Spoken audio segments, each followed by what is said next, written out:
Coming to you live from the top secret broadcasting bunker here at Area 52, deep in the heart of the Black Forest of Germany. This is Pastor Mike, and I'm online, and I am live with you today, and I've got some I'm a little upset at what I found out today. This is it's really got me bothered, and I don't know how to break the news to everybody. I mean, news like this, you just almost take a beating rather than just tell it to people. But here goes. This is from SandraRose.com. Lady Gaga's hairstylist quits. Says she's a devil worshiper. The internet is buzzing about Lady Gaga's hairstylist suddenly quitting after accusing her of being a devil worshiper, which is what everyone thought she was anyway. Now, I don't know if this is a joke or not. I looked at the date of this article. Somebody sent it to me, and it's dated Friday, September 16, 2011. So apparently this is just old news. But anyway, Lady Gaga's hairstylist, which you would think would probably be a very high-paid, busy person, says that she is a Satan worshiper. And her hairstylist name, now, I don't know if this is made up or not, Michael Pooter. P-O-O-T-E-R. Pooter. I would change my last name if I thought that I was going to try to get anybody to be serious about me and tell hey Mike, what's your last name? Pooter. I think I would change my last name. Michael Pooter, who's cut Gaga's hair since January 2010, took his family and went into hiding after making some wild accusations about the pop star. Pooter said he decided to quit because he couldn't take her staring at him anymore. He said in an interview for Stylist of the Blank magazine, I won't read that when he confronted her about the staring, she told him she would eat his children if he ever told anyone. Let's see, here's a quotation. She was usually liquored up on cheap whiskey when she came in for treatment. One day she was mumbling more than normal, which I found out later was her actually speaking in tongues. I saw the number 666 on her scalp, and I quickly asked for God to protect me. She rose up out of her chair and floated 3 feet above the ground while yelling, "Your God is not here, Michael. Neither will he ever be. Now give me some more highlights and trim my bangs, you worthless expletive." So, as you can probably figure out about me, this news has me quite upset today. Let me read some other news. I got a video that I want to show you. It's actually left over from last week that I want to get to today. This involves Patricia King. If you do not know anything about her, fine, you can go to sleep at night and not care about Patricia King. She is another one of these, well, you'll find out what kind of person he is. I will let her describe her for you. What else is going on in the world today? The All-Seeing Eye, Surveillance Society of the New World Order, a video that we put out last year where I just sort of detailed all of the capabilities that our government has to monitor everything that everybody does. And one of the abilities that they have is the drones, the little winged watchers that fly over everybody all the time, and you don't know that they're there. And but anyway, the police have been using them, and this is interesting to me. This is an article that came out, yesterday, April 9th, 2012. Says first man arrested with drone evidence vows to fight case. Now, I mean, we knew it was going to happen. We knew that at some point the police would be flying these drones over everybody's house, and they would get evidence on somebody, they would arrest them, and it would go to trial. And really what's on trial here is whether or not surveillance drones could be used.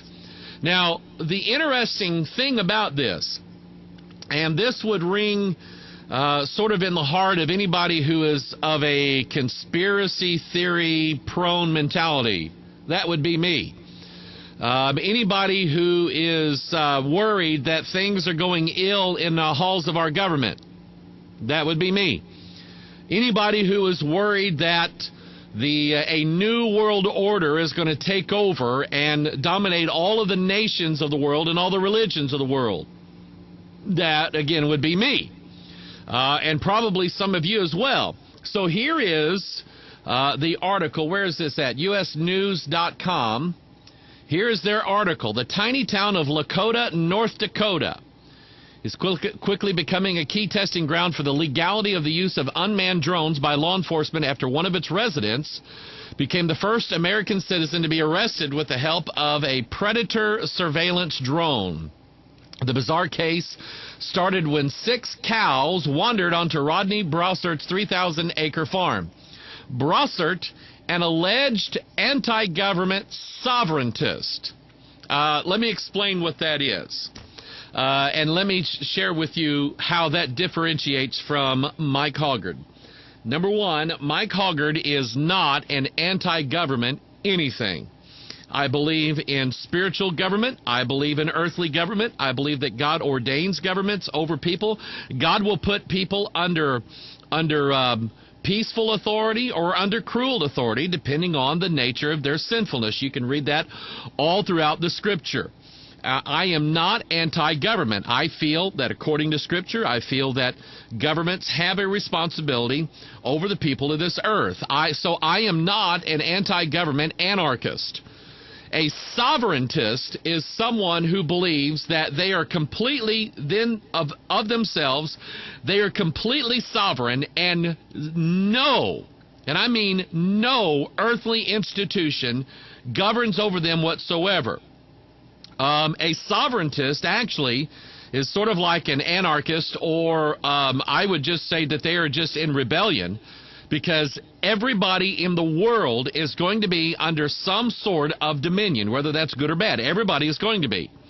So this guy describes himself as a sovereigntist, and that's what that means. More than likely. Now, from what I hear about sovereigntists, generally they won't even get a driver's license. They won't have their vehicles licensed by the state. They don't recognize the sheriff when he comes rolling up. They don't recognize any of that authority. And so anyway, this guy, Rodney Brossert, is an anti-government sovereigntist. He believed he should have been able to keep the cows, so he and 2 family members chased police off his land with high-powered rifles. Not a good idea. After a 16-hour standoff, the Grand Forks Police Department SWAT team, armed with a search warrant used in agreement they've had with Homeland Security for about 3 years, and called in an unmanned aerial vehicle to pinpoint Brossert's location on the ranch. By the way, since we're dealing with the Department of Homeland Security, have you been reading the headlines that have come out? I think they came out last week, and I've had about a dozen people send it to me. The fact that the Department of Homeland Security has bought, what is it, something in the neighborhood of 450,000 rounds of hollow point ammunition? What's up with that? Okay, now I don't like to make speculations. I don't like to guess like, I don't know, some other people do. But the facts are the facts. Why is it that the Department of Homeland Security needs 450,000 rounds of hollow point ammunition? Why do they need that? That's just a big question in my mind. Why do they need it? When in actuality, if you want to just look at the history of America, I am one of these that I think that if we want to keep our country safe, I think there's no better people in the whole world to do that than the American citizen. I think a well-armed American citizen is probably your best defense in the whole world against all enemies of the Constitution, both foreign and domestic. Are there domestic enemies of the United States Constitution? Well, let's think about that for a minute. I think there are. And so anyway, the Sheriff's Department called the Department of Homeland Security and said, yeah, we need one of them there flying drones out here. And so anyway, they wanted to pinpoint his location on the ranch. The SWAT team stormed in and arrested Brossert on charges of terrorizing a sheriff, theft, criminal mischief, and other charges, according to the documents. Brossart says he had no clue they used a drone during the standoff until months after his arrest. We're not laying over here playing dead on it, says Brossart, who is scheduled to appear in court on April 30th. He believes what the SWAT team did was definitely illegal, which is kind of funny because if you are a anti-government sovereignist, how could you use the government law against itself? So we'll see how that turns out. Here is another article. This is from ChristianPost.com, leaving up to Christian Post to put up all the good stories out there.